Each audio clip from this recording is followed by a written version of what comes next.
session from your side. But anyhow, I'll not bore you much. I mean, as Deepak mentioned, that I am an assistant professor at Monash University. I don't know whether you know more about Monash. Monash is one of the top universities in the world. It has QS ranking 30, and we have a offshore campus in Malaysia, in IIT Bombay, and China Suzhou campus, and Italy. Um, and we have four major campuses in Australia. So yeah, my present research is in deep learning, and specifically focusing on two major domain. One is the the medical domain, which is our one of the most important part of our life, the medical. Because if we get sick, then we need medical domain's help. The other one is I'm also working in financial technology called fintech, the crypto and all of this. That is the other aspect of life that we need money. Okay, so two orthogonal direction, but yeah, that's what I am. So I'm a teacher of deep learning. I'm teaching deep learning and optimization in Monash, and the application would are in medical domain and in financial technology. So we are open towards collaborations and all postdocs and so on. So if you are if you want any collaborations with my lab, just feel free to reach me. Okay, with that advertisement, let me just start this session. So today's topic is beyond alternate supervision.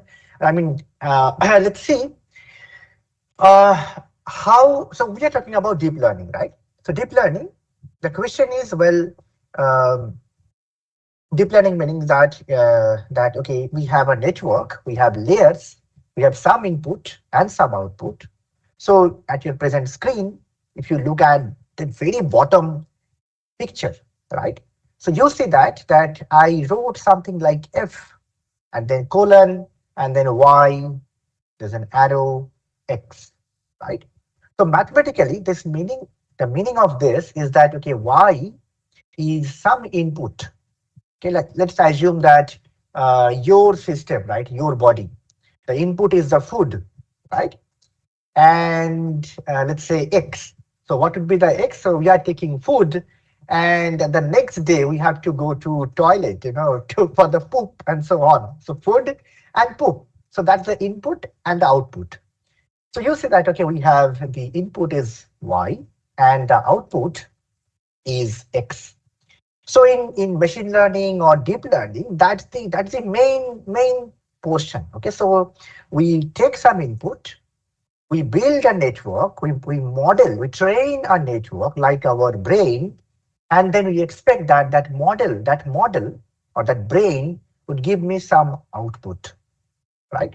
So for MRI, or I mean, we all know MRI, right? So like, I mean, I want to focus you point your attention towards the upper portion on this image, and you can see that actually, let me just take my laser. Yeah, so here this guy, this is the MRI drum. The drum, it's a magnetic coil, and the patient, the subject, is lying over here, and the person is scanning and understanding what's, let's say, going inside the brain. So let's say if it is a brain MRI, so we are going inside the MRI system, and somebody is monitoring and getting the our brain, brain image on that screen. But unfortunately, the problem is that if you know MRI, you know it very clearly that MRI, this drum, right, this machine doesn't give us our our brain image like this. It is giving us something like this, that black kind of image. Let me just see whether I have, yeah, I think I have a slide for that. So you see that on your left hand side, I'm just giving a very brief intro to the MRI, and then I will go to the deeper into this system. So here is an MRI scanner, right? Let's say somebody is inside that MRI scanner, and this scanner, if you cut it, if you chop it, you'll see that there are nothing but magnets. Okay, this magnet helps us to get the scanning. So what do we want? We want, let's say this. It's our knee. Okay, so yeah, I mean the previous figure I showed you the brain image, but MRI we can do MRI for the full body, right? So yeah, let's say this is your knee or my knee, let's say. So we want this kind of, or the doctor, they want this kind of image so that they can understand what's going wrong in that image. Unfortunately, the MRI cannot give you this image. Instead of that, what they give you is this. And you might be scratching your head and saying, and thinking that, okay, well, what is that? I mean, I don't know what it. I know this is my knee. It looks like a knee. Okay, your knee, leg and knee. But what is this? Okay, so that actually goes back to this fellow. Um, this fellow, his name is Fourier. Okay, so Fourier in mathematics, so Fourier, he gave one nice idea. He said that any image, right? Let's say you are looking at your mobile phone, or now let's say you are interested and are now looking at my screen, right? So he's saying that any image or any signal in that sense can be um, broke. Okay, you can decompose any scene by some frequency component. Okay, so what is the meaning of frequency here? For example, you see this image, right? This knee, right? Now you see that we have black component over here, and over there we have black components, right? Um, yeah, I think let me. So here we have black components over here and there. So that is one frequency, one color, right? Here you see that this is not black. This is something gray. So this kind of thing is called gray. So he said that, I mean, this person, this guy, name is Fourier, he said that, well, for any image, okay, we can decompose, we can break that image based on the frequency. So in this case, you can loosely think that the frequencies are color, okay, though it's not the color, but you can just loosely think that it's a color. So he said that, okay, like you can decompose that, and this MRI scanner actually, loves this person, and what it does. So when we are inside the MRI, instead of giving the image, the mechanism is something like that, or the physics of this machine is something like that. It gives us this. Okay, and you like, what is the meaning of this image? The meaning of this image is that the central part, or the bright part, the shining part, are the most frequent color, okay, or the frequencies. Most frequent frequencies. The more you go towards uh, the upper and down, you will get lesser frequency signals. Okay, so that's the idea. And frequency is everywhere. I mean, if you are talking about the singing, the speech signal, yeah, the speech signal is a signal, and then you can decompose the speech signal in terms of Fourier transform. Okay, and text, yes, we can decompose a text. Okay, how frequent a word is in your text. Based on that, we can do some kind of Fourier analysis. And as for the image, for example, there's two doggy image, right? We can, given the frequency, we can decompose, the any image or any signal into several frequency components. Okay, and this MRI is actually giving us all the. It's a mix up of the frequencies. Now, if you somehow reconstruct back, So you get this somehow. The question is, given this, how you can reconstruct back this guy. Okay, the MRI. So in short, okay, very strict. If I go straight to the point is, okay, MRI. It is giving me this, all right, and um, from this I need to get this fellow. It's about MRI to Y, Y to X.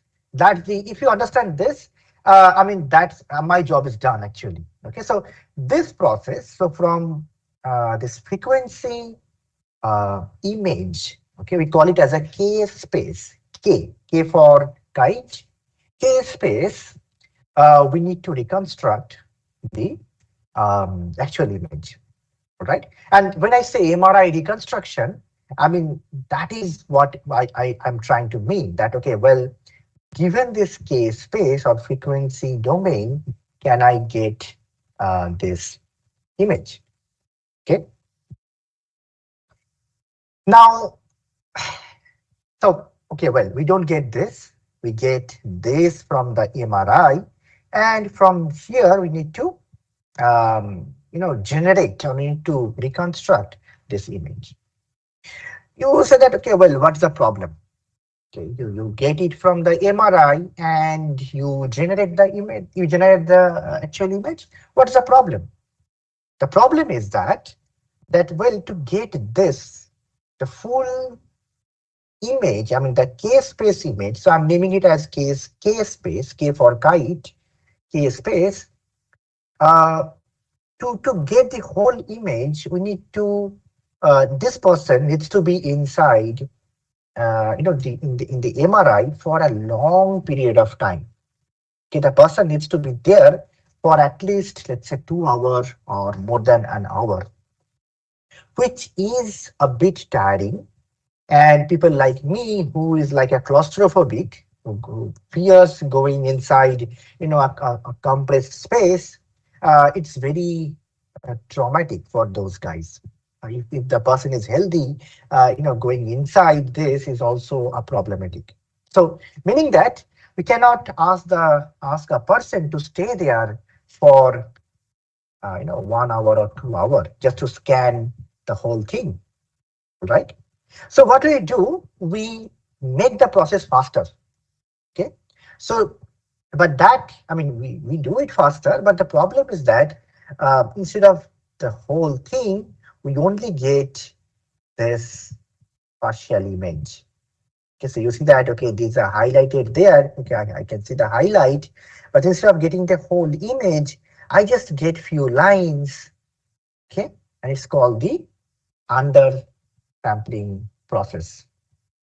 So this is called the full sample, and this is called the under sample. Now the problem is, now if you do a reconstruction, you will not get the MRI mean. If you are getting this, my job is done. But the problem is you are not getting this. Instead of, you are getting something like an, it's called the ghost image. All right. So here is the deal. Okay. So we don't want to get that. We start with this. Start with this partial image. Question is, okay, we don't want this, and hence I wrote across. What we want the from the partial or undersampled image. Can I get the good reconstruction, not the aliased or ghosted undersampling? Right? Let me drink some water. Okay. All right. So okay. Uh, Now there are classical methods. In the classical, I mean, there are two classical methods, very famous, called Grappa and Sense. And our modern day MRI machines actually are based on those two methods. If you are using GE MRI, you will see the Grappa. I think if you are using Simon's like MRI machine, you will get the Sense method. Okay, so what are they? So Grappa said that, well, I have this small film over here. Just let me get my pen. Okay, so I have this small film over here. It said that, okay, well, take this small film, okay, and what we do, we uh, synthetically drop few lines. Let's say the blue lines I'm dropping from this red band. Okay. Now I am learning a kernel. Okay, I am learning some function. What it will do, it will take this uh, non-dropped region, okay, and try to reconstruct, try to think that what it would be. Okay, again, so given this red band, what this grappa method is doing, it's saying that, okay, well, synthetically drop few lines, okay, and learn a kernel, learn a function, okay, which will take the non-dropped regions, okay, and it will try to guess those dropped regions. So here is a image. It's what it's trying to do. It's getting those are non-dropped lines. Okay, so given all this non-dropped line, it's trying to reconstruct this this thing. Okay, so it's a dropped line. All right. So that's called the grappa. The sense, it's also using something called the sensitivity map. It's not only one MRI. So if I go back to this thing, so it has, you can see that it is like a drum, okay, and then we have sensors over here and there and there. So each sensor is sensing one partial image, okay, one partial image of your brain, right?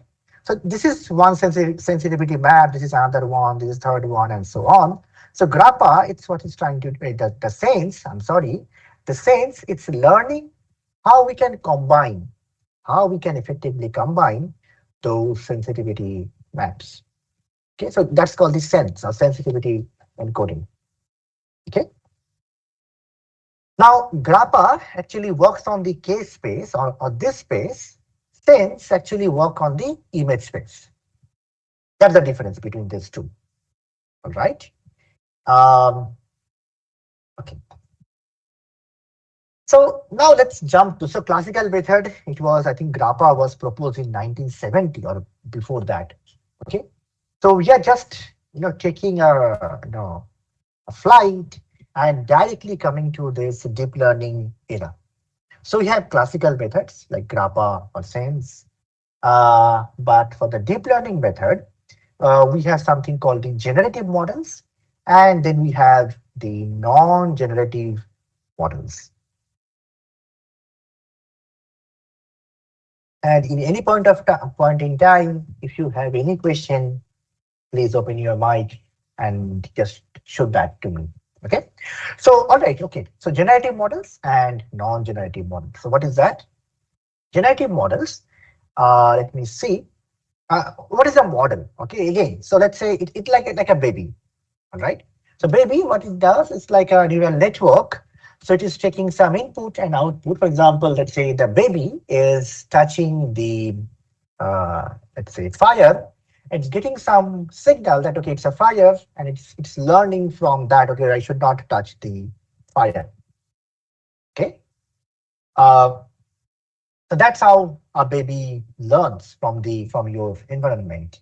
And similarly, similar to that, um, the neural network. Okay, so we provide some input, and based on that, it gets the feedback and it learns. It tunes its brain to learn that. Okay, so yeah. So the neural network, just give me a short idea here that we have layers and so on. Just like neurons, it is learning things. Okay. Okay. Just let me now go straight to the this deep learning domain. Okay. So deep learning domain, the whole MRI pipeline is you know, described in terms of different things. For example, we acquire the data, all right, from the MRI scanner. Okay, so we have different methods to get the MRI data called the dual space, complex valued, and so on. And after getting the data, you see that okay, well, it's coming from a sensor, right? And the sensor can produce noise. So we have to remove noises. We have to remove without oversampling, something called the phase correction.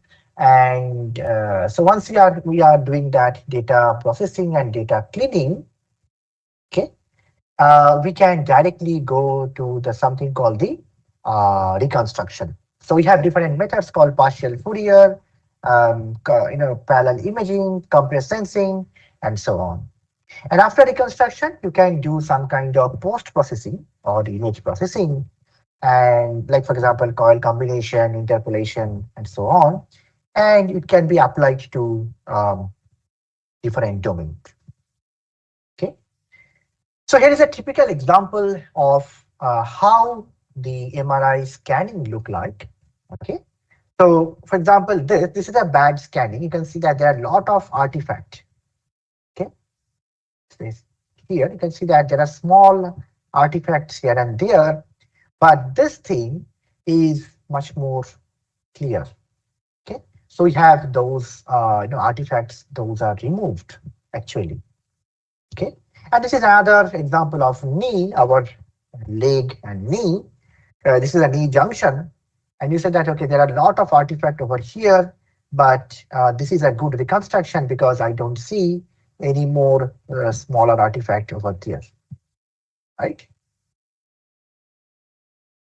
Okay,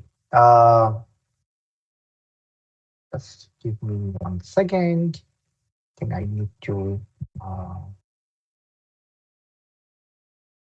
to go to my slide. Yeah. So just a second. Let me go to my actual slide. Yeah. So this is how it looks like. Okay. All right. So the thing is that since the MRI, right? MRI, we don't have the full case space. What we do is we have the partial input, and for the partial input, we need to reconstruct the actual output. So in mathematics, it's called the ill-post inverse problems, right? So what we do, let's say we have this medical image, which is a partial medical image. We multiply that with a matrix. Okay, multiply that with that something, and that something will get me the actual reconstruction. Okay. Now here is the thing that okay, well, the CT and the MRI. CT scan is something similar to the MRI scanning. Okay, though we have differences. So conventional CT and MRI data collection are designed for the corresponding forward matrix. This is called the forward matrix to be well expressed and to be reasonably complete, right?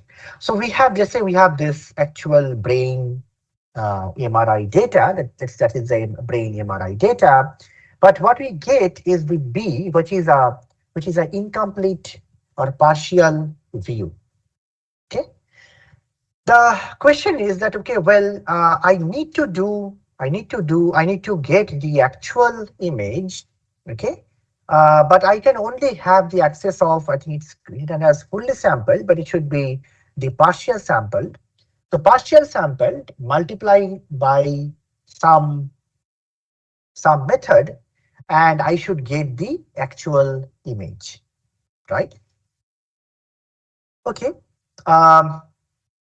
So there are so many methods to do that. So the question is, okay, well, we have this ill post or hosted undersampled MRI. Okay.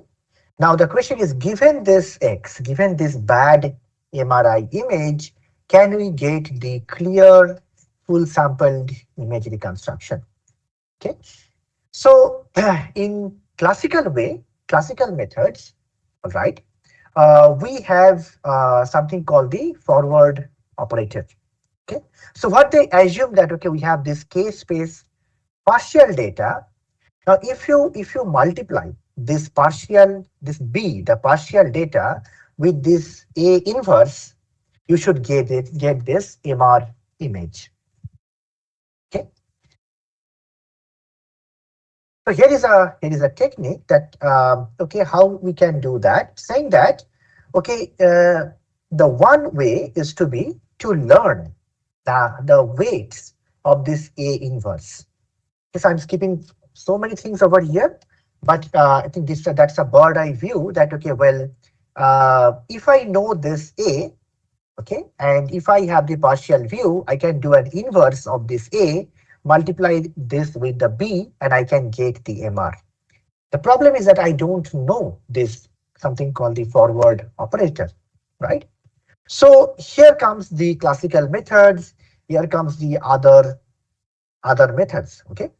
So so for example, here example is this, that okay, well, here we have the full sample. If I multiply that with the A inverse, I will get the clear image. But the problem is that I'm getting the partial image. One way is to do is that okay, whatever missing values are there, just fill up with zeros. It's called the zero filling. This approach is called the zero filling. You add zeros, whatever missing components are there, and you try to do the reconstruction. Okay, and from this bad image is we can use something like a learning capability. Okay, and we can do the full reconstruction, right? Okay, just let me see.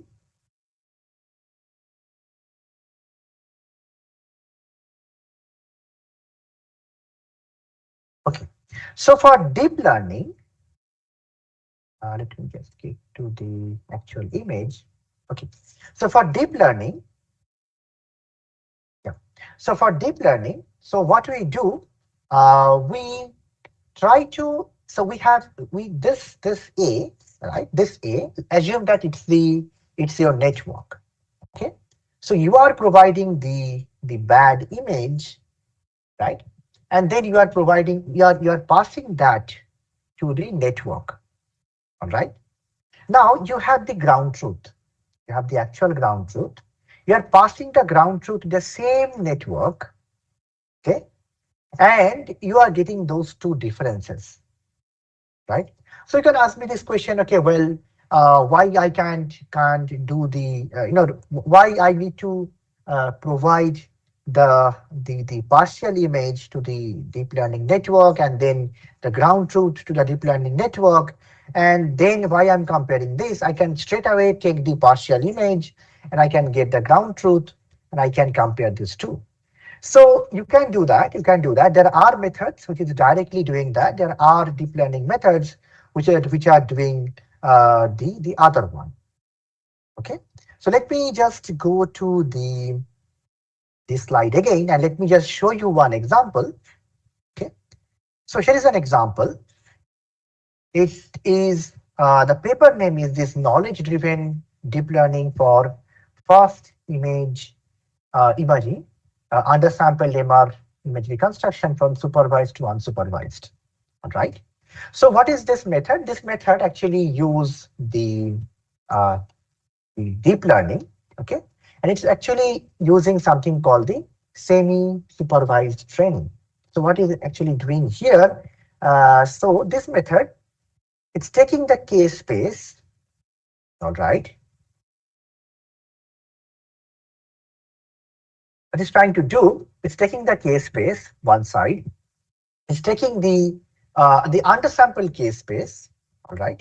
It's taking the reverse undersampled K space, both of them. Okay.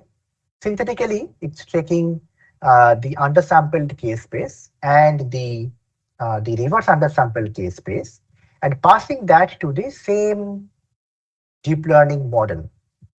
Okay, so now it's reconstructing one of the partial face given this case-based image. It is reconstructing that, and it is giving the partial the inverse partial image case space, and it is providing that to the deep learning model and is getting the reconstruction.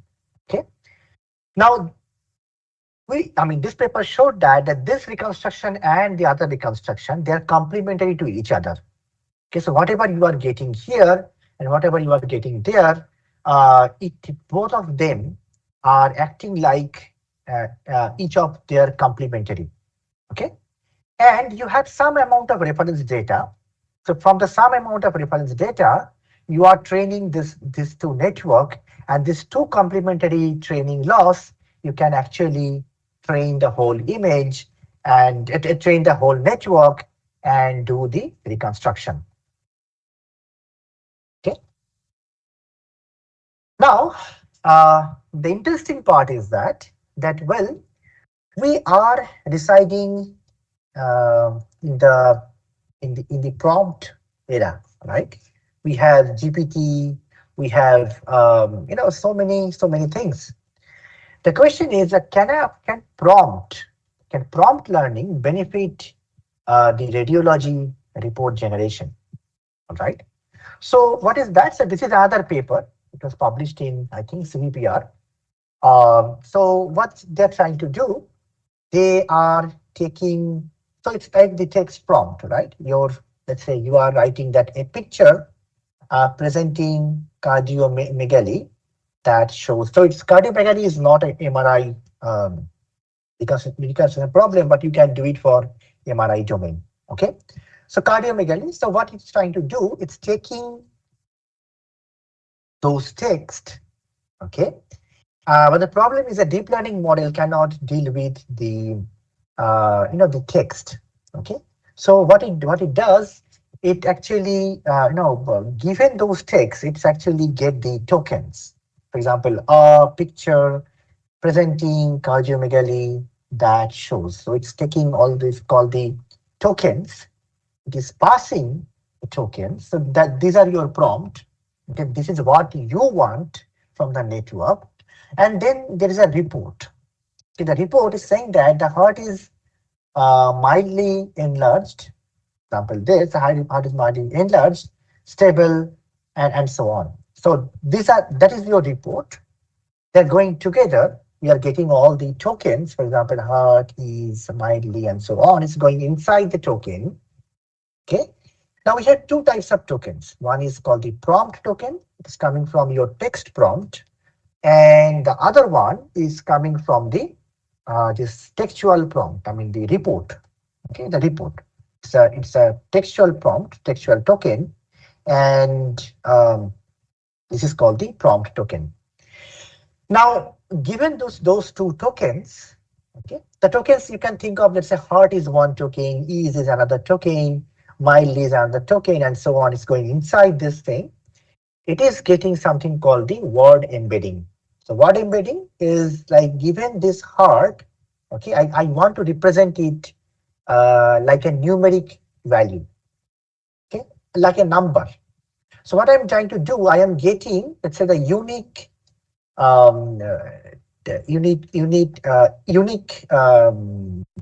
words. For example, let's say I'm representing it as one, picture as, let's say, 10, presenting as 11, cardiomegaly as 100, that as 101, and shows as 110. Okay, maybe now heart I can represent as 111. So we are giving a unique number to each individual text. Okay, so given that, okay, given all of them, we can provide that to something called a word embedding, and we can get the textual prompt and something called the positional embedding. So positional embedding is what? It's remembering those position. Okay, So such that your network shouldn't mix up the first word with any other word. So the position is remembered here, right? So your textual token and positions, they are going together, and this is your positional embedding. And we have something called a dropout and normalization. It's going to the text encoder, and that is your a vector, right? On the other hand, we have the image. The image, what we are getting from the image, we are extracting the feature. Okay, we are extracting the features. We are doing some kind of projection. So from the feature, we are getting some low dimensional representation, and then we are passing that to the something called the visual vision encoder. Okay, so it's the encoder. It's going inside. So this is another vector. Now there is a decoder. All right. The decoder is saying that, okay, given the text input and given the vision input is going inside and checking that given that this prompt and report, how similar this image and this report and the prompt, these three are. Okay, the prompt, report, and image. It's checking taking these three, okay, representing them as a vector, and it's asking this question, okay, what is the similarity or dissimilarity among those three? Okay, that's called the loss. The moment you train this, okay, the moment you train this, the thing is that now you can throw at the testing time, at the inference time, you don't need this path. Okay, you can actually throw this path, right? And given the text and prompt, report and prompt, you get until this layer, okay, and then you can generate an image like this. Okay, so that's the beauty of this kind of network. Okay, now the you know about the chat GPT, right? Chat GPT and so on, they actually moved way forward.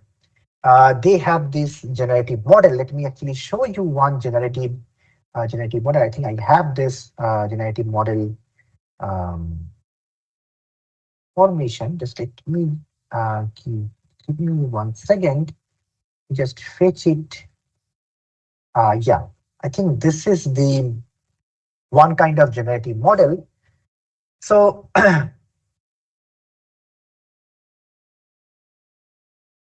too far. This one, this one. Yeah, the generative model is very powerful. Okay, the generative model, it takes the data. Okay, it takes the data, and it learns some kind of regularity, some kind of pattern within that data. Okay, and it remembers those patterns. All right, and then the moment it remembers, from that remembrance, it can generate a new data point. So for example, let's say in traditional machine learning, there's something called the k-means clustering. Okay, the clustering, what it does, it's like given all the data point, it clusters. Okay, for example, the blue ones are one particular data, the green ones are another particular data, the red ones are another particular data. It actually forms the cluster. Okay, and the moment you know the cluster, you can take a new point, let's say this point, and then you generate a new data point.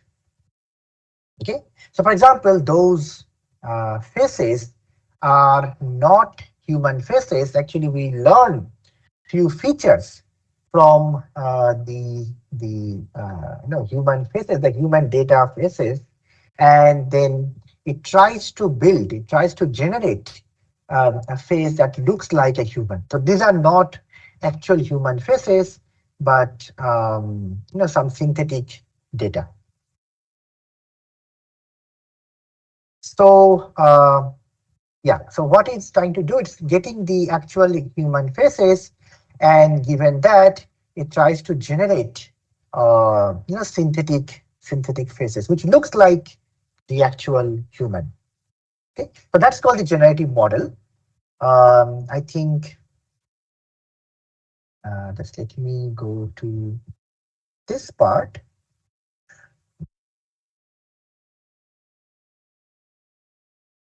Yeah, so this is one recent generative model. It's called the diffusion model, right?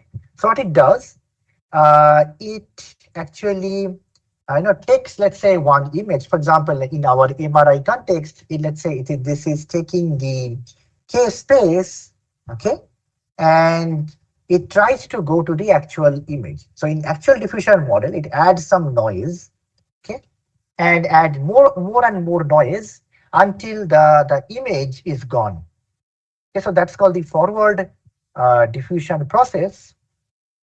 The forward process, the reverse process is actually the denoising process, right? So that's called the diffusion model. So in our case, let's say the MRI reconstruction, what we do, we take the let's say the actual MRI image, and the adding, instead of adding noise, we are doing, let's say, Fourier transform. We do more and more Fourier transform until we get the actual case space, right? And then from the case space, there is a reverse process, which is giving us back the image. Okay, so that's a typical the forward and backward process. And to do the forward and backward process, um, what we do, we use a network called the UNet. So for the UNet, we take, let's say, this is the noisy image, okay, and we need to know how much noise has been added on this image. Okay, so this is the noise that we added. So what we do, we pass this actual image to the UNet, and this is called the UNet. It looks like U shape, and you pass this image, and then we train the network so that it can infer that how much noise has been added on this image. All right. So this is the UNet architecture. Okay. Why I'm discussing this? Why I'm discussing this? Because just a second. Yeah, I think, yeah, like this process. I don't think I don't have this slide, but yeah, I think the diffusion model, we can, I mean, this model, go back to this. I mean, this model, just a second. Yeah, this model where I am adding noise, and then I'm destroying the image, and then I'm denoising and getting back the real image. So instead of noise, what I can do, I can add text. Okay, so what I'm doing here, just let me go back to my previous slide. It's called the conditional diffusion model. What it does, it's called the DALI. That method is called the DALI, and Imogen and DALI. What it's trying to do, it's like we have this, let's say, a propaganda poster depicting a cat dressed as French Emperor Napoleon holding a piece of cake, cheese. Okay, so given this text, okay, it tries to get the text embedding. Okay, and given the embedding, and given some, let's say, cat image or something like that, it tries to just go back to this slide. Yeah. So given the text and given the image, it tries to, given the text, it tries to get the embedding, and from the embedding, it's getting the text embedding, and then we have the image. From the image, it's extracting the features, and it's getting the another embedding. It's joining those two embedding, and try to, it's learning the correspondence between these two, and then it's generating image. So the chat GPT, yes, why I'm discussing all of this, because my intention is something else, because I want to go to the GPT and so on. The GPT that we just discussed, that is called, it's backed up by the transformer and the DALI network. Okay, so you can generate the MRI reconstruction. All you need to do is you have to provide some kind of guidance. Okay, so you see that for this one, the guidance is the report. You are giving some prompt. For example, here is a prompt that modality, some modality, MR image, type of, let's say, mutant glioma. Okay, plus some guidance. So here you can see that the guidance is the report. Okay, but here the guidance is this, the some segmentation, yes, some line, something like that. Okay, so you get this two, okay, like this image. So you get this, let's say, the segmentation, and then the prompt.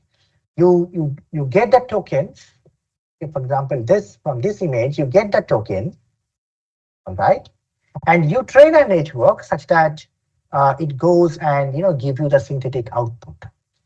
Thankfully, the GPT is trained on huge data set, so you don't need to train a network.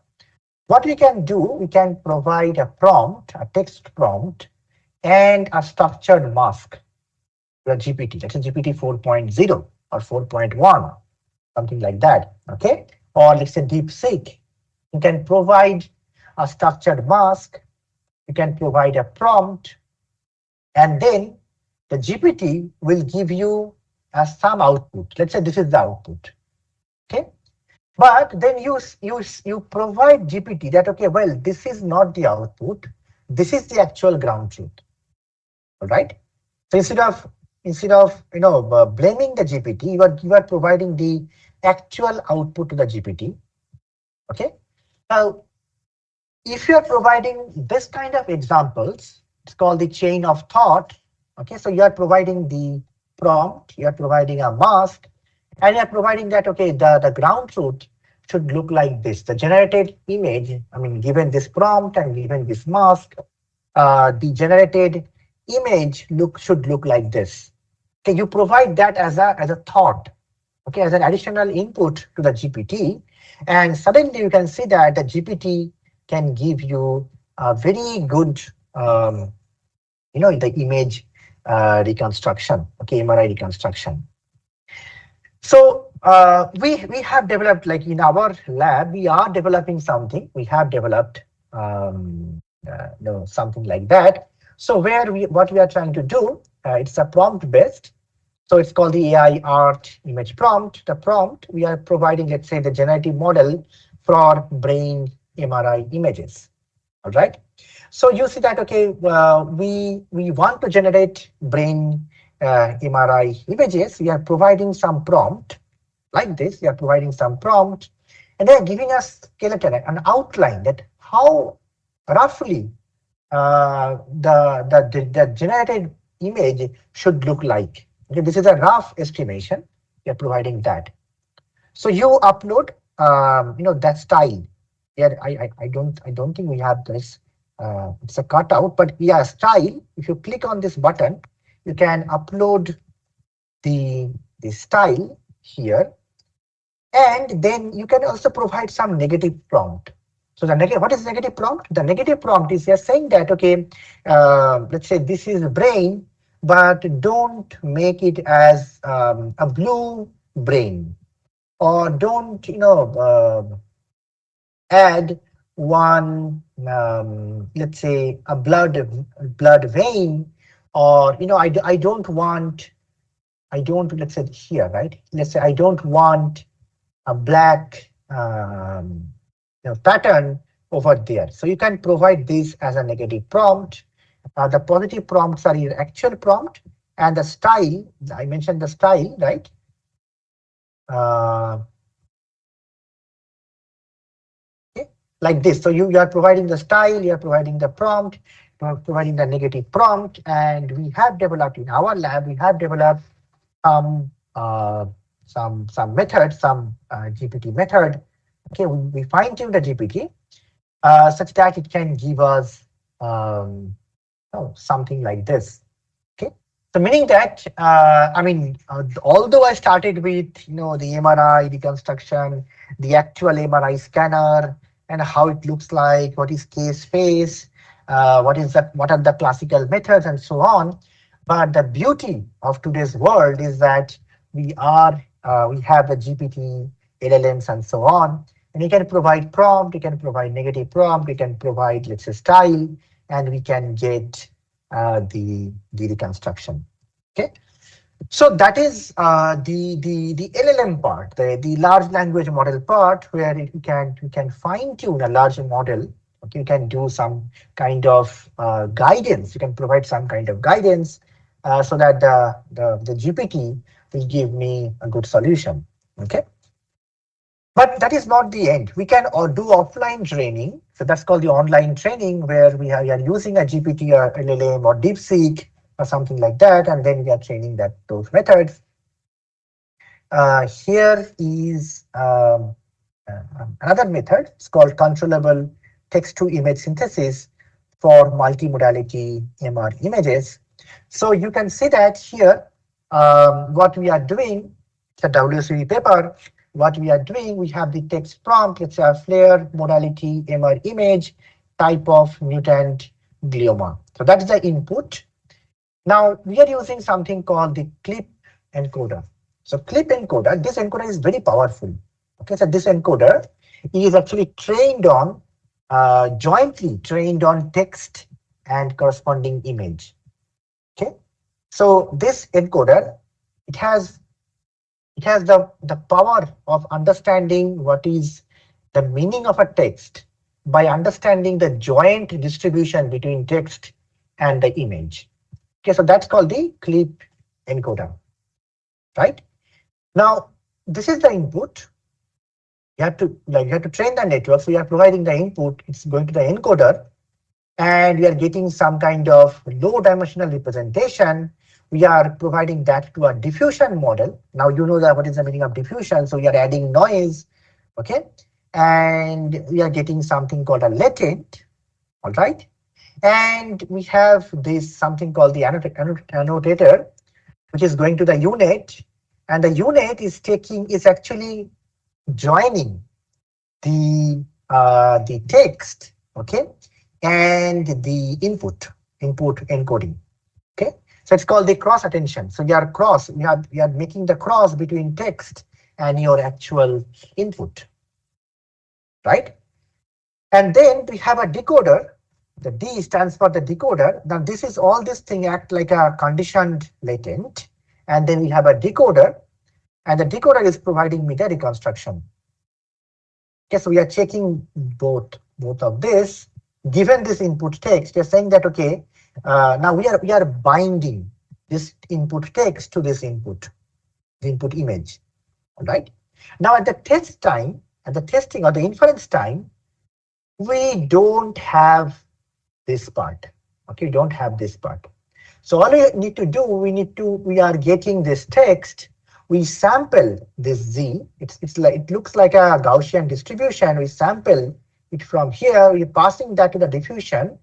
Okay, and then given this text, we generate the brain images, brain MRI images. All right. So you see that, okay, now if I summarize the whole thing, you see that, so on one hand, here, on one hand, we have, what I showed you earlier. If I go back to my previous slide.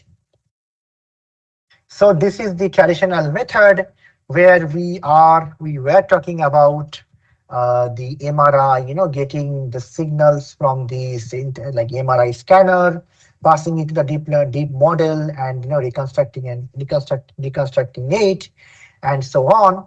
But you see that, okay, progressively, okay, we are living in this era where you can what you can do, you can provide a text, you can provide some guidance, and then you can pass it to the GPT. Okay, you can give a reference image, and based on that, the GPT will give you some kind of generation. Okay, so from classical method to this alternate kind of methods where you are using GPT, you're using, let's say, the deep models and so on, and you can meaningfully do the MRI reconstruction. So I'm stopping here. I hope you enjoyed the session. I understand that it's just a tip of this iceberg. I did my whole postdocs, 2 years postdocs, 3 years postdocs in MRI, and it's very hard to summarize everything within 1 hour. But if you're interested, please feel free to reach out to me, and I'll be more than happy to have a chat with you. I think the second session would be the hands-on, where we'll see how we can, given, like, we'll see the code, we'll see some, let's say, text prompt or something like that, and we'll see the coding part. Okay, how exactly you can do the coding, and we can generate, the MRI reconstruction. All right. So yeah, thank you, and see you soon again. Yeah, I think there are few questions, I mean queries from the Oh, okay. Okay. participants. You can just check. Oh, yes, yes. Oh, okay. All right. So I think the first question is, why do we need why do we add noise to the unit? So actually, we don't add noise to the unit.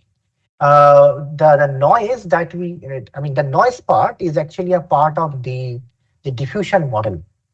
Okay, the diffusion model, it's like we have the image, we progressively add noise to destroy the image. Okay, that's a method.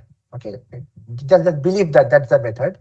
So we destroy the image, and from that this destroyed image, can we denoise? Can we take back the noise such that we can get the clean image? So that's the idea. All right. So now we achieve this using unit. So for the unit, the scientist realized that, okay, well, instead of denoising, denoising is what? Denoising is like, let's say you have the noisy image, you are taking out the noise. The noise, right? So it's like the signal, the image minus, the noisy image minus the noise is actually the clean image, right? So the noisy image, the image with noise minus the noise. Okay, in that case, yeah. So yeah, we are taking back the noise. So that's how, using unit. So unit is like an autoencoder. So you provide the noisy image, and the decoder side, okay, instead of reconstructing the noisy image, you ask the network, can you guess what are the noise that been added on the image? So the decoder side, you are getting back the image. The moment you get the noise, so what you will do, just subtract that noise from the noisy image, and you will get the clean image. So that's the main idea of adding noise on the image and using unit denoise. All right. What matrices are most appropriate for evaluating the effectiveness of prompt-based reconstruction methods? So that's a very good question. So actually, prompt-based method is actually a part of what we call the generative model. In the chat GPT and so on, it's actually nothing but a generative model, a big level of generative model. Now for generative model, to understand that, okay, how correct your generative, the generated images are are on par with the actual image or not, we have different matrices. For example, it's something called the FID score, face sheet, I think ID image. It's called the FID. I forgot the full name. It's called the FID score. And we have something called the RFID, which, so in what we do in generative model, we take the image, we do the inverse mapping to the GPT, okay, and we ask to, can you guess the prompt? Okay, so from the image, we ask the GPT, can you guess the prompt? Now what we do is give the prompt again to get back the image. So we have the actual image and what GPT is giving. We check this too and see the correctness. So it's called the reconstruction based FID or RFID. So one is FID, one is RFID, inception score, and so on. There are different ways to check that, but evaluating generated image is a bit hard than classification model. Okay, are models being developed to detect AI generated content and prevent its misuse? Yes, yes, definitely. So it's a new, a whole branch of deep learning. It's called the deep fake. Okay, so deep fake is actually, I mean, I also work in deep fake with some of my colleagues, where you know what, if you see the example here, right? Just a second, let me just um, go back and show you this image. Let me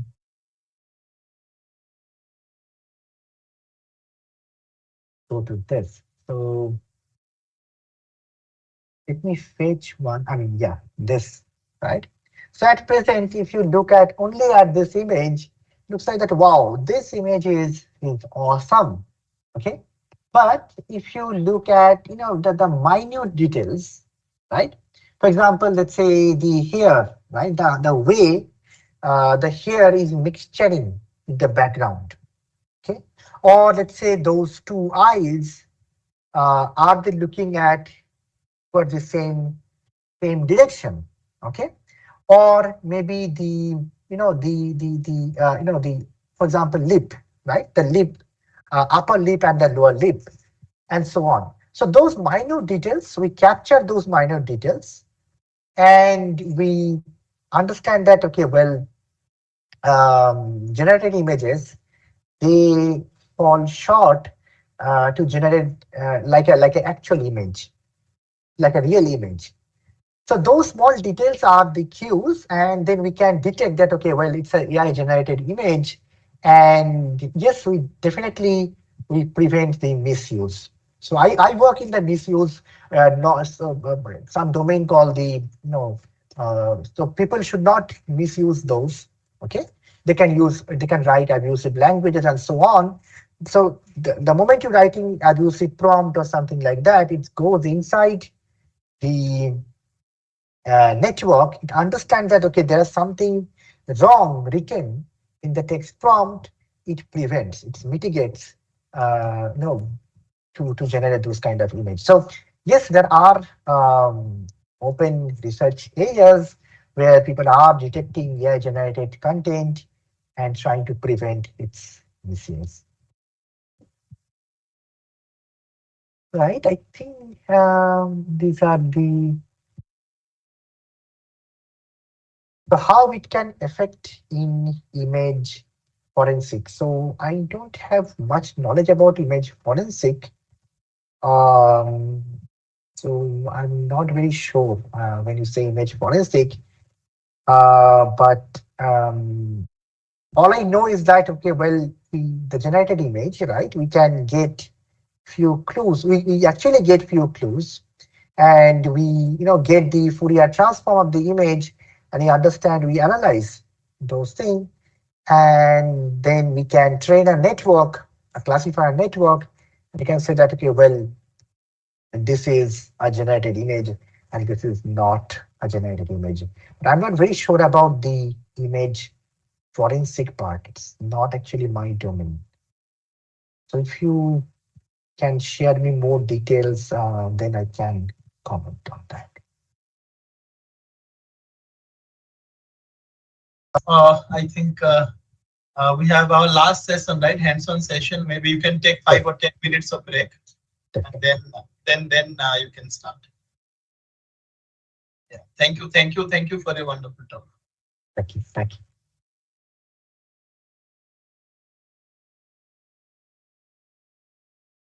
Yeah, we have the last session after 5 to 10 minutes. Right? So there'll be one hands-on session uh, handled by Dr. Adya. So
So,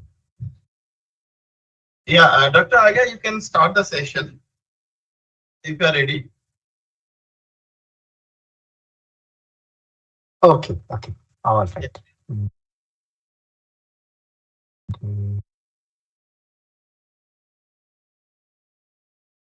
Uh, all right. Let me- just give me a few seconds. Just let me try to get everything correct, and then I will start this session soon. Um,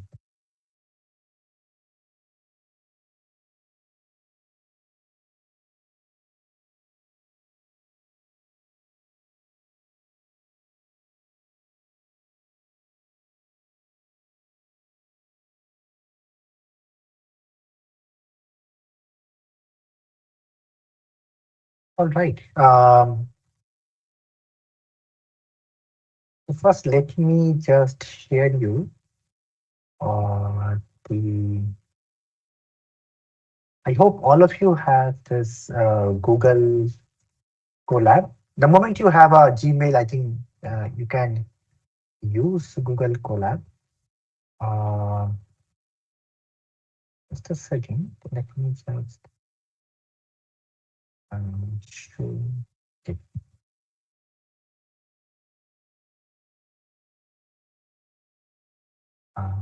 You just get the Google Colab link. Yeah. This is. I use a chat box. Okay, so if you can go to the this chat room, and you will get there. So you if you click on this. So Uh, please share your screen. oh, okay, okay, sure. All right. So here's my screen. All right. So here's my screen, and I think in parallel you can also try it. I just share you the link. Okay. All right. So we are talking about the MRI reconstruction.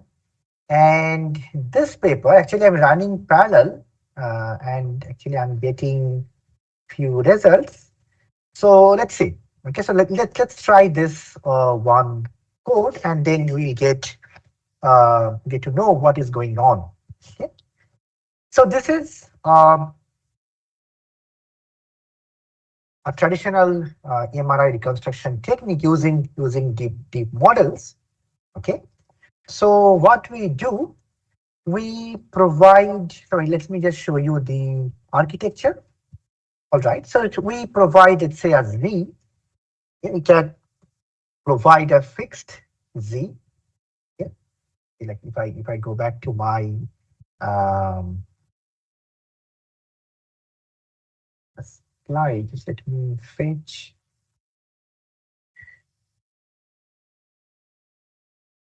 Where did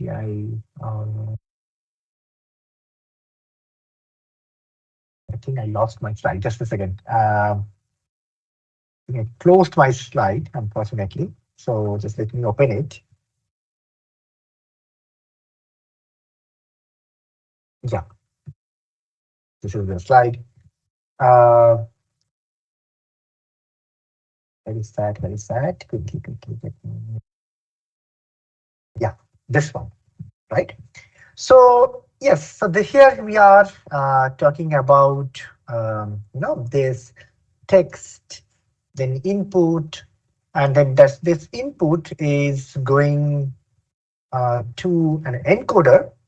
Okay, this is the encoder, and then we are getting the encoded Z.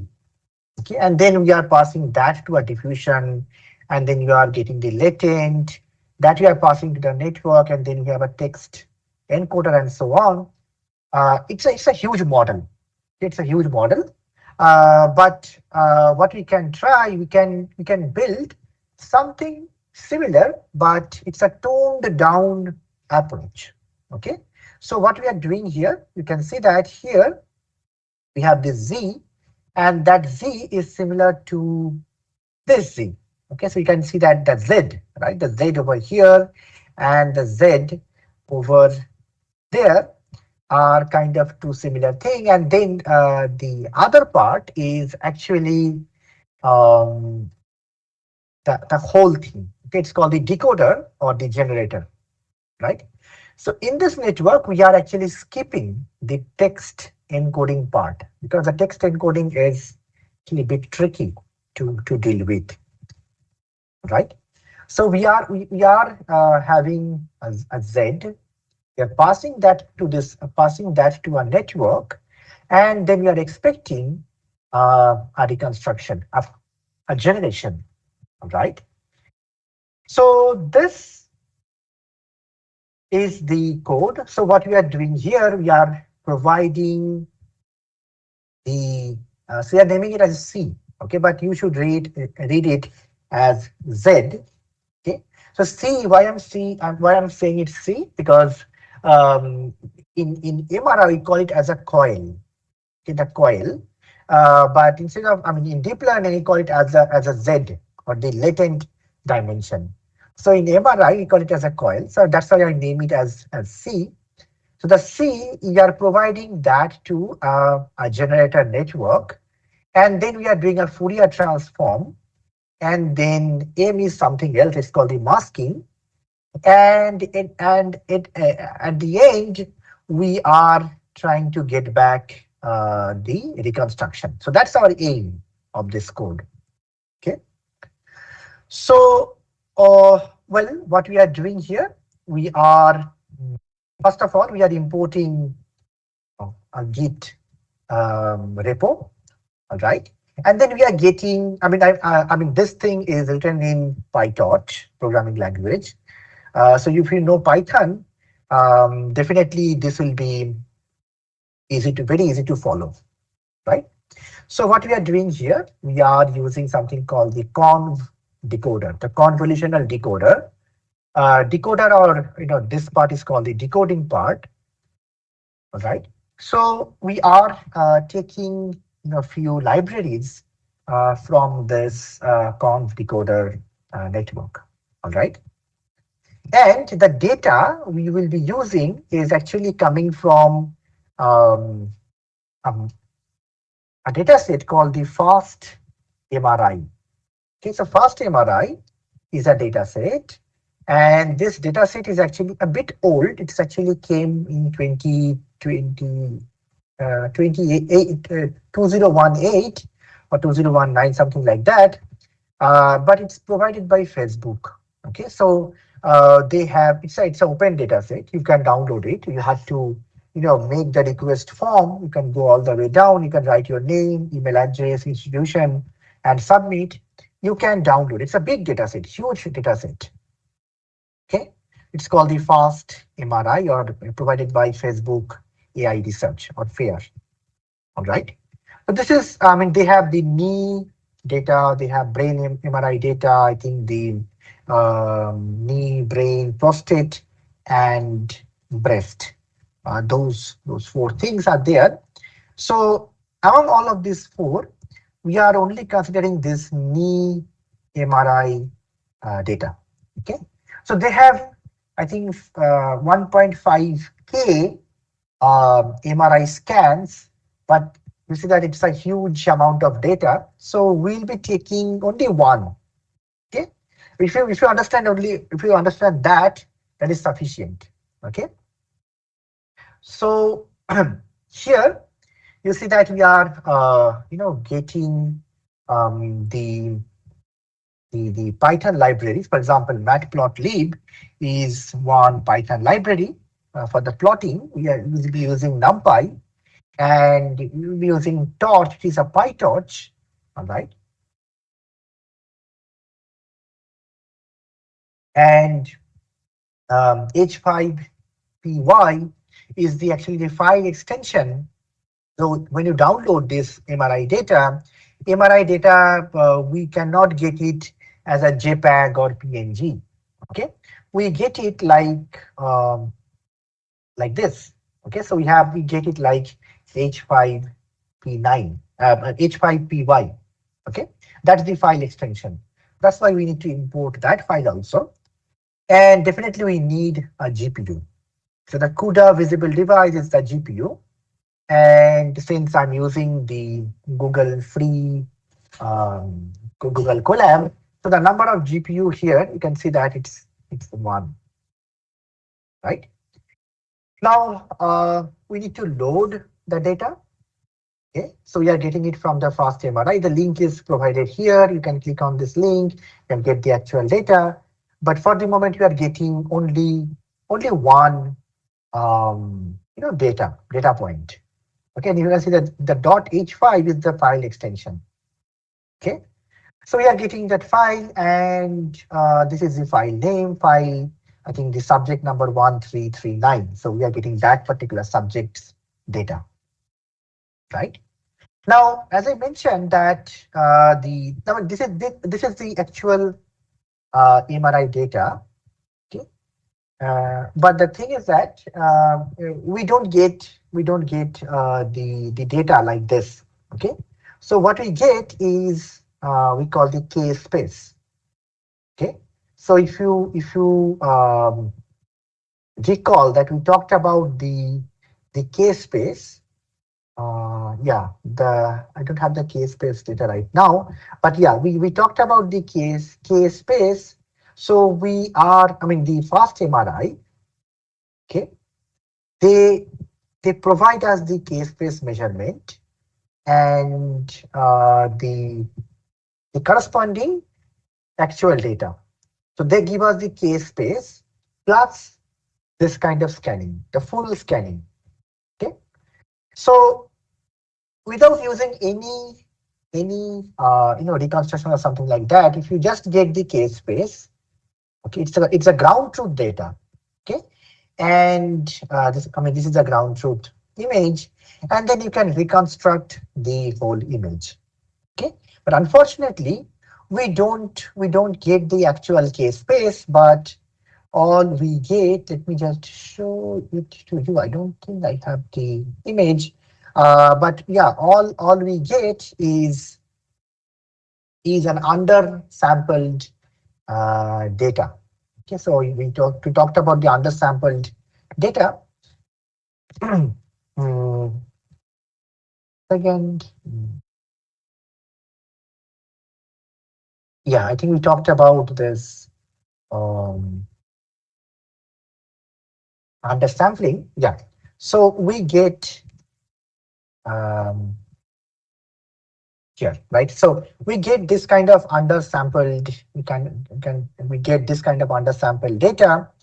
Now the question is, from that undersample, we need to reconstruct the actual image. All right. So let me go back to the slide again. And what we are developing,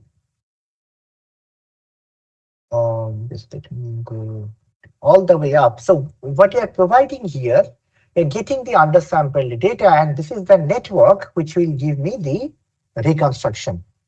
All right. So how exactly I'm building this network? This network is, you can see that it has layers. Okay, it has so many layers. Now, the first layer is comprised of something called the upscaling, then convolutional, then ReLU. Okay, we are using ReLU network, we are using batch norm, and so on. So, and this is one layer, this second layer, and so on. This is the last layer. And at the end, you can see that this green is the image reconstruction. The last layer is giving me the image reconstruction.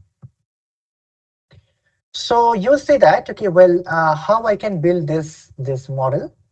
So we are writing like a class.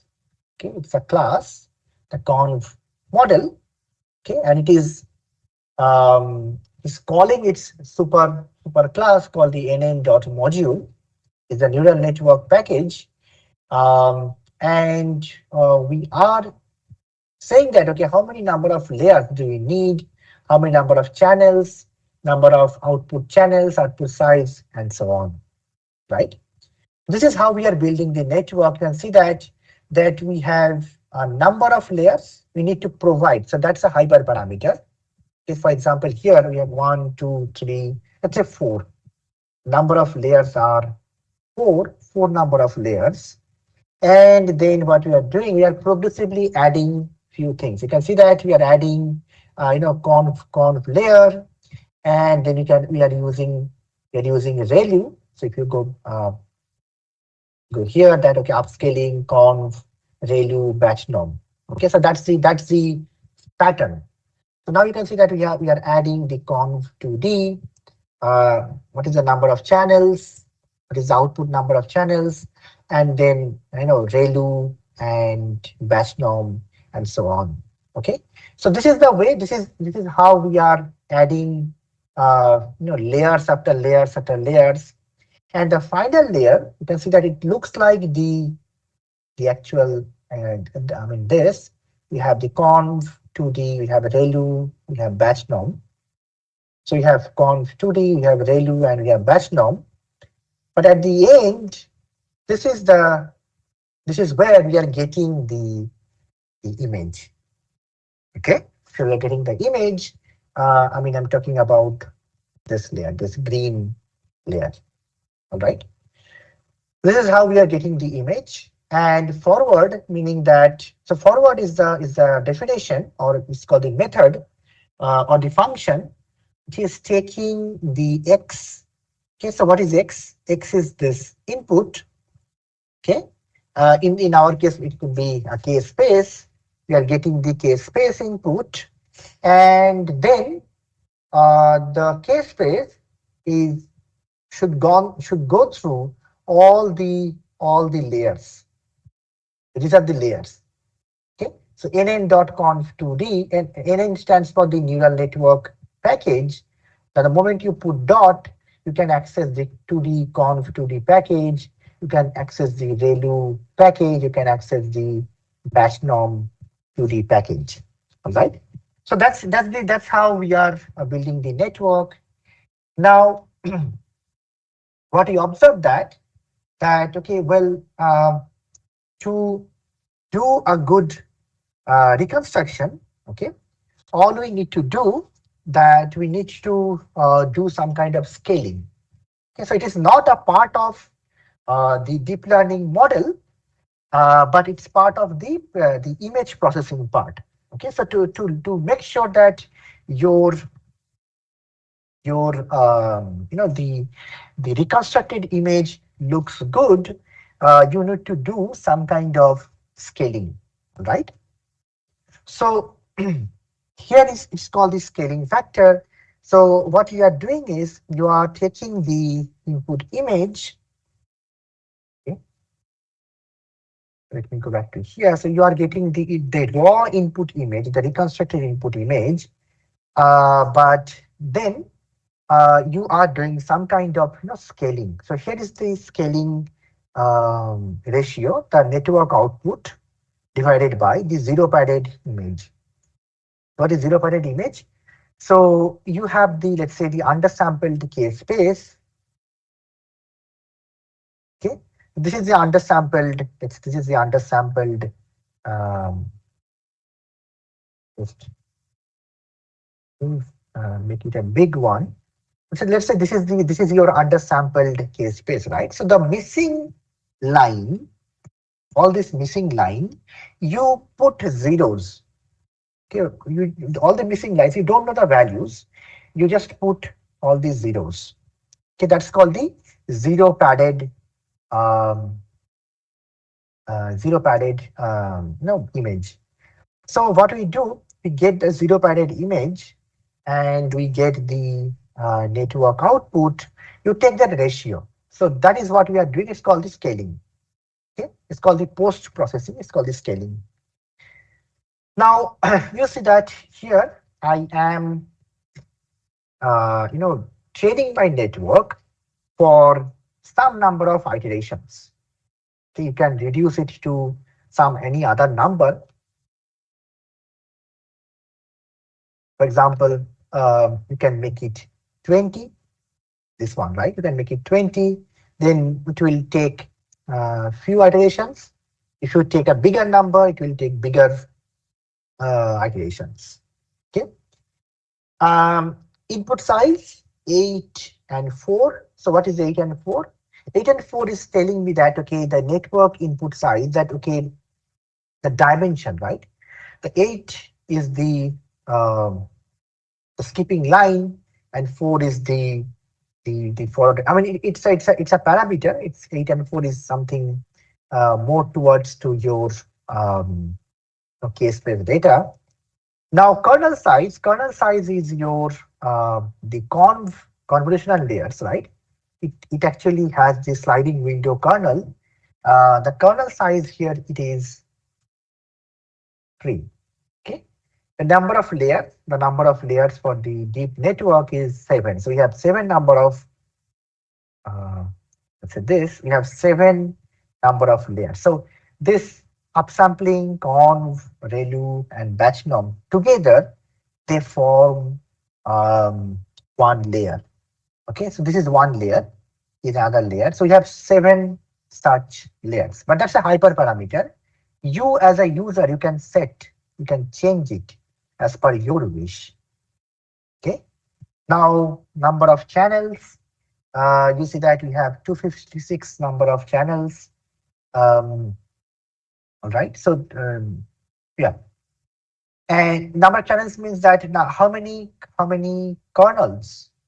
This is one kernel, but how many kernel do we need? So that's called the number of channels, and so on, and so on. So here is we are defining the the network. Okay, and so what we do, we take a network that is already provided here. You can define your own network. I mean, it is very optional. You don't need to load this network. We are taking a particular checkpoint, but that's up to you. I mean, you can ignore the checkpoint. Then you need to train the network for a higher number of iterations. All right. So yeah, and here you can see that, okay, well, we are um, yeah, here we are fitting the network. I mean, we are training the network.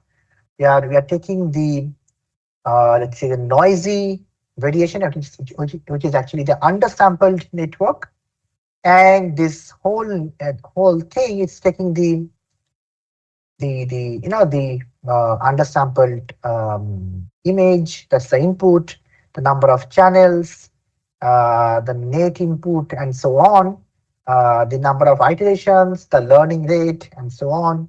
And at the end of the day, we're asking the network to produce the prediction. Okay, like what we have done um, for this. Okay, so at the end of the day, we are asking the network to produce something, and then we do the training. All right. Just so something called the data consistency. So what we do, we get the let's say the MRI image, but since, as I mentioned, that your MRI model, uh, it doesn't produce you the clean image. All it produces you is the K space, okay, or the Fourier transform. So what you do here, you don't do, let's say, the L2 loss or loss checking on the image space. You take the image and you do the Fourier transform. Okay, you take the K space. Okay, so here, as I was mentioning, so you get this image like this from the network. Okay, but what you do, you do a Fourier transform, like this guy. You are doing a Fourier transform to again get back this image, and you compare. You do an L2 loss on the Fourier domain. Okay, so exactly what we are doing here. We are taking the Fourier transform FFT. All right, and yeah, that is what we are doing here, and we are checking the loss. Okay, so it's called the recovery or the reconstruction. So you keep on training the network for few numbers of iterations, and um, then you evaluate that how good your reconstructions are. Somebody asked this question. You can use something called the SSIM, the structural similarity matrix between your reconstruction and your actual ground truth, or you can do some other thing also. Okay, so you can train the network on the fly from your side, and you should get at the end of the day, I think it's giving me some error that name score is not defined. You can skip the SSIM if you want. Okay, that's not so important. The important part is the reconstruction part. So you see that this is the ground truth actually coming from the uh, you know the um, the data. All right, the data is there, the fast RI data. Okay, um, and this is what we are reconstructing. So if you run the code, okay, just ignore for the moment, ignore this SSIM code. Just ignore this, and this is the reconstruction. All right, but what you see that, okay, well, this two image, although it looks good, but if you are a doctor and you know, or an MRI specialist, um, I mean, as a deep learning engineer, it looks very good. Okay, we have those two images and so on, but for a MRI specialist or a doctor, um, these two images are this reconstruction is actually bad.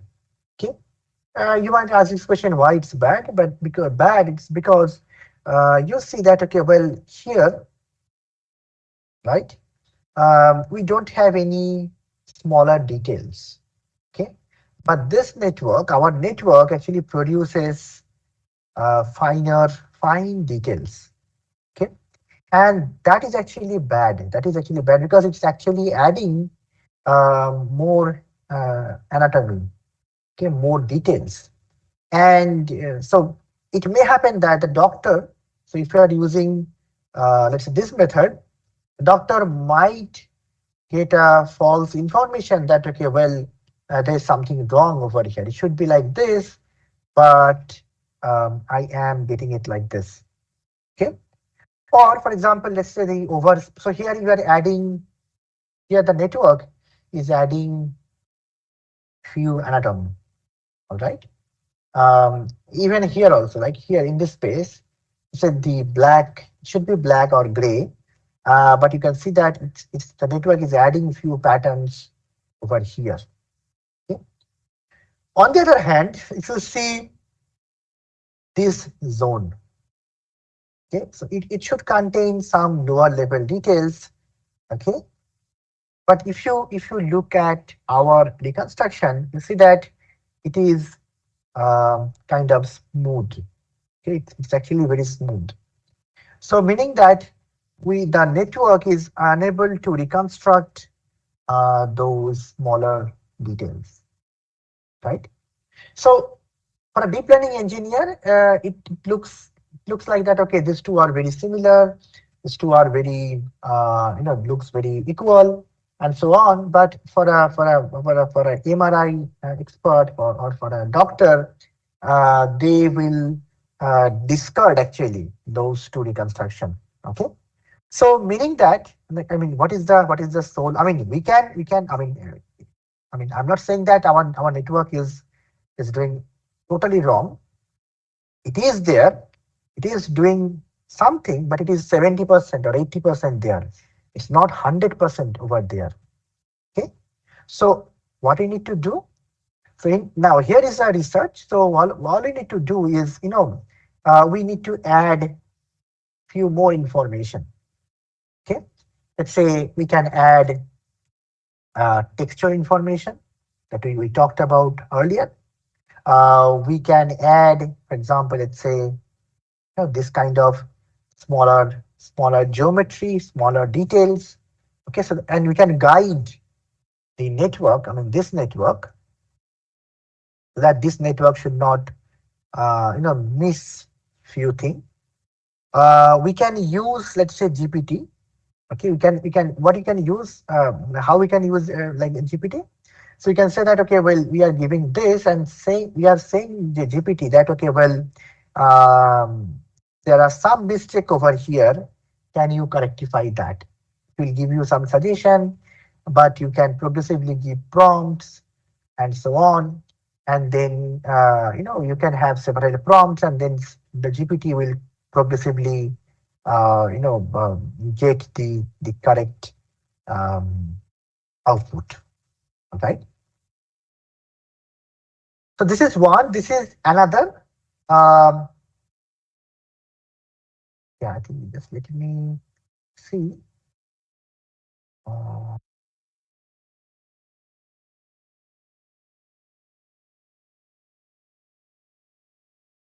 I think maybe I can. Um,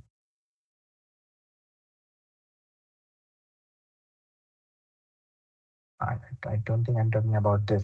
So yeah.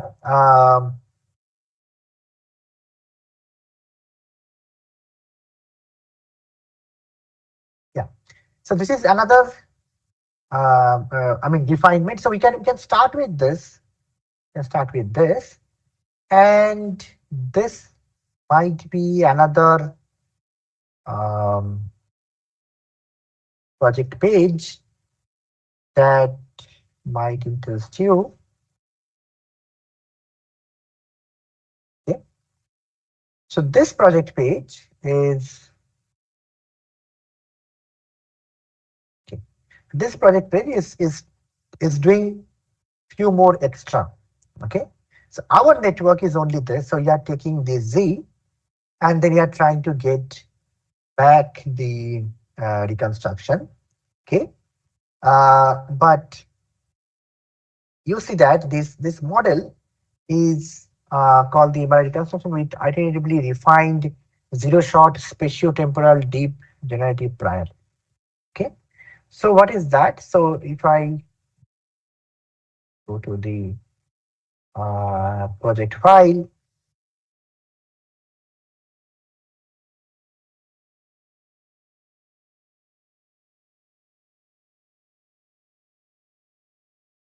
okay. So you see that they are building the network, something similar to this, something similar to that what we discussed for this network. Okay, and they have more layers. Okay, but instead of, so you see that here we are taking only one image. Okay, and one, using one image we are trying to, we are doing the reconstruction. Okay, for them, if I go back to their um, this thing, you see that they're taking multiple images, okay, multiple views, right? So if I go back to this, then they're taking the whole brain scan. They're starting from the first scan, the first part of the brain, to the entire part of the brain. They progressively go towards this, and they train the whole network. Okay, and you see that, okay, well, instead of only one image, they are taking the whole bunch of image, and then they are training the network, right? And you see that, okay, well, their reconstructions are actually better. So I think they are getting better and better results. So what is this? So this is the reconstruction. It's called the frontal, anterior, posterior. This is called the difference map. Okay, how your model is different from the actual ground truth. This is called the difference map. All right. So this is another code that you can try. So this thing, you see that, okay, well, it is doing well, but it is not doing the best. Okay, because it is taking only one image. On the other hand, here we are taking multiple images and we are training the network in multiple iterations and so on. And progressively the network is learning in a good manner. All right. Okay. So there are other libraries. For example, unit for brain MRI. So you can try it. So PyTorch Foundation, they provide um, this, that you can get the ready-made library. You can try it on Google Colab. Here is a Google Colab for this PyTorch Foundation, and you can do the MRI reconstruction using this PyTorch foundational Google Colab. So I think they provide the Google Colab also, so you can go and try it from your site. Okay, all right. So I think the last one is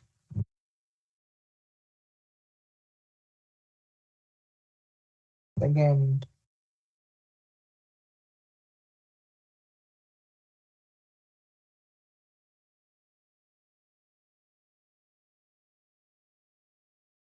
is that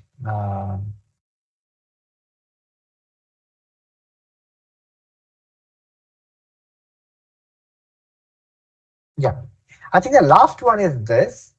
Is again I'm just sharing you the link.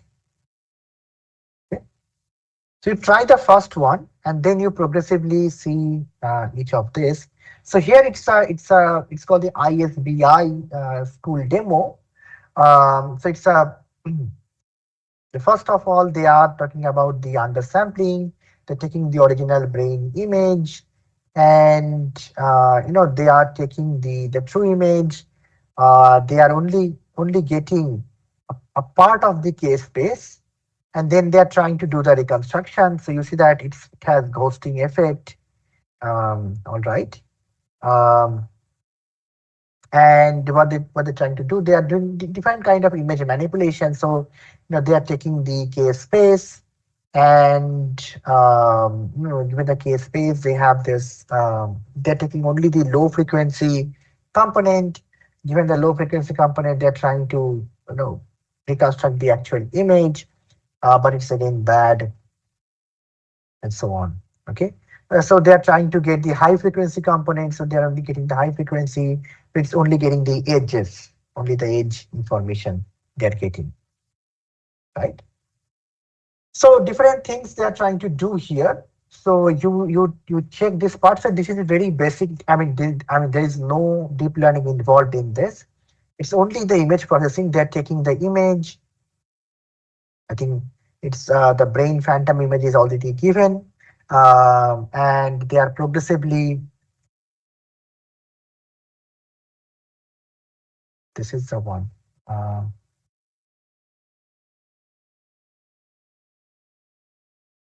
this is the one.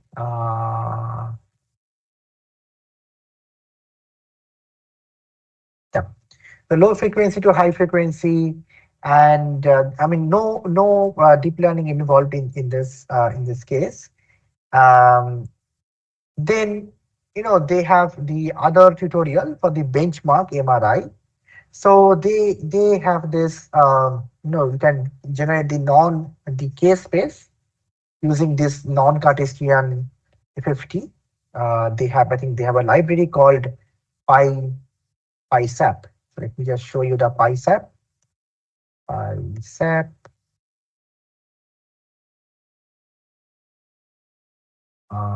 PySap.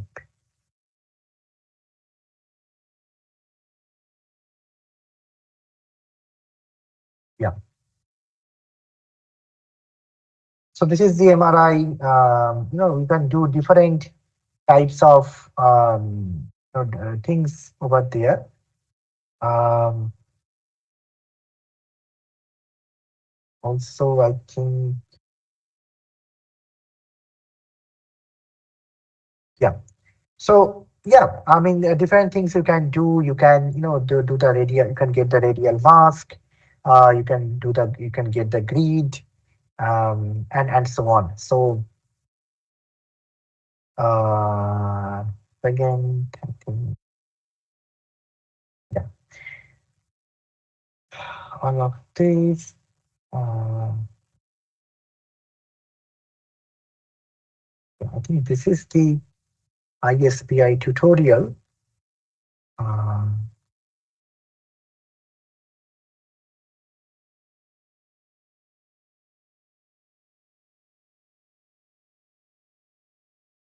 yeah, this is ISPI tutorial. Maybe I can share you the link.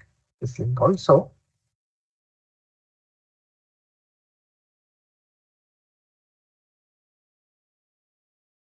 Okay. So yeah, again, you can do different. For example, let's say the actual image, then add a noisy image, and get the low frequency and so on. But the main part is that you should just try to run this code. Try to run this. The first code I shared with you. The paper and the GitHub repo is with you. So you try to load the actual H5 image, try to get the K space, try to build a model, try to change the number of layers of this network, and so on. And then the moment you train it, you progressively will get this kind of reconstruction. All right. All right. So with this, I'm stopping this session. I hope you enjoyed this session. And again, if you have any question, please feel free to ask me. And I'm also adding my um, email address over here, arkia.pal@monash.edu. So, uh, so the question is, as somebody asked this question, that how long does the reconstruction process take using this MRI reconstruction method on multi-coil data? So uh, it depends. It depends. I mean, it again depends on the GPU you will be using, right? So typically, I think it should not take for single coil. I think it should not take more than three 3 minutes or something like that. For multi coil, it should take more time. Um, but I think I tried it on 800 GPU. I mean, one 800. It took, I think, 5 to 6 hours for the whole fast MRI. Okay. But again, like for this demo, since I'm taking only one image, it should not take more than 3 or 5 minutes. It should not take like that. Okay. But if you're taking the whole past MRI data for me, I tried it on brain MRI data. I think multi-coil brain MRI on 800 GPU. Given all this configuration, it should not take more than 5 hours. Something like that. In other question, um, the performance. Yes. Improve the performance. That part I'm not very sure. I mean, it depends. I mean, definitely it should not, uh, you know, take down the performance, but whether it will beat the benchmark. That part I'm not very sure. But yes, the question is, can we hybridize this untrained approach with the pre-trained models? Yes. So what you can do, you can take the pre-trained model as the initialization. Okay, you can take this and then you use this method. Okay, this fine-tuning untrained method, and you will see that okay, I mean, try the pre-trained model as your initialization, and then from that you try to fine tune. Definitely that might help a bit, but whether it will improve or not, my hunch, my guess is it will improve. But since I didn't train it, so I cannot, firmly comment on that. Any other question that any have? Any other question?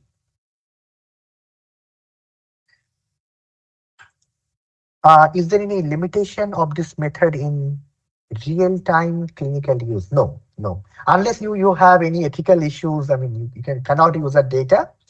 Um, there's no, but real-time, I mean, the only problem is that real-time means just, you need it just, right? It's called the soft and hard real-time. So hard real-time is you need it just right now. But soft real time is like you can have some, 3, 4 minutes lag, or sometimes 1 minute lag or something like that.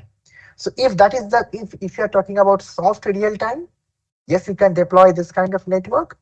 But if it is really hard real time, then maybe we need to modify this network a bit. Okay. Um, yeah. So for soft real time, yes, you can use it. For hard real time, this might not be the best. We need to do more research, and we need to build something else. Okay. For soft real time, is other question.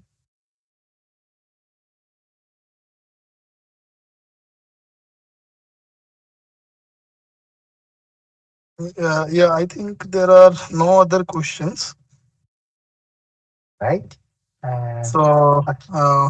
we can, yeah. Okay. Okay. So So yeah. thank you once again for sharing your expertise or handling one hands-on session also. It was really nice. I mean, you have shown the code, you have shown how to, even you have, I think, provided some idea that where the participants can modify the layers, they can check the performance by modifying